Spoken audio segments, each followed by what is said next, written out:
Good day, everyone. We are the group who will discuss about the restriction to capacity to act under family relations. My name is Juvik Lanch the Alvarez, and I will discuss about the definition, description, and qualifications.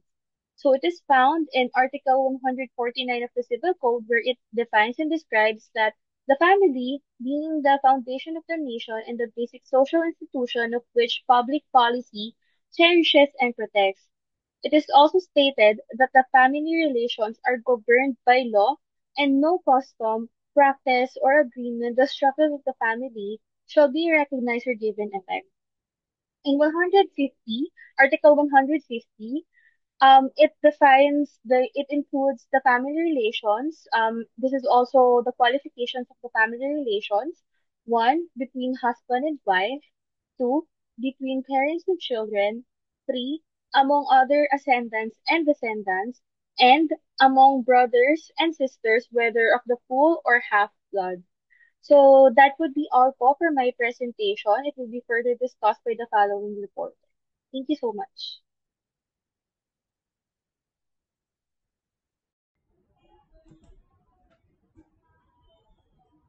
Family relations can restrict capacity to act in various legal contexts, particularly in civil law, because they affect a person's ability to enter into or perform certain legal transactions. These restrictions are typically rooted into ideal or protecting familial interests and avoiding conflicts of interest. Here how family relations make restrict capacity to act. One, conflict of interest. Family relations may lead to potential conflict of interest, which is why the law sometimes restricts family members from into certain transactions. Two, incapacity to testify. Family relations can restrict a person ability to act as a witness in legal process proceeding involving family members. The law may disqualify or limit individuals from testifying against close family members in criminal or civil cases to protect familial harmony and relationship. 3. Guardianship and parental authority. Family relations create legal obligations that affect a person's capacity to act independently in certain areas. For instance, a parent's capacity to act may be limited to their obligations to provide care and protection for their children under parental authority. They cannot enter into certain contacts or perform actions that may harm in child welfare. 4. Marriage. Marriage itself can restrict certain legal capacities. Spouses often have to secure each other's consent for significant legal decisions, especially in matters involving family property or what welfare of their children. 5. Succession.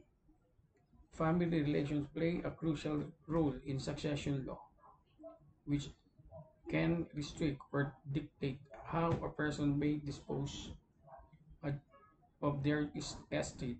Certain relatives, like children or surviving spouses, may have compulsory shares or legitimacy, meaning a person's capacity to freely dispose of their assets through a will is restricted.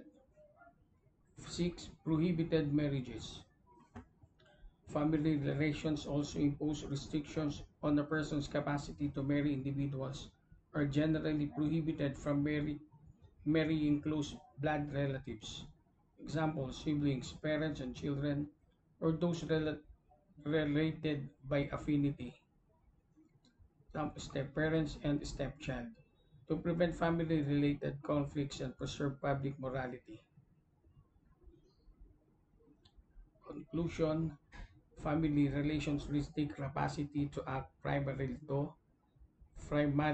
to prevent conflicts of interest and undue influence, protect the welfare of vulnerable family members, children, and spouses, preserve the integrity and harmony of family relationship, ensure fairness and property relations in succession matters.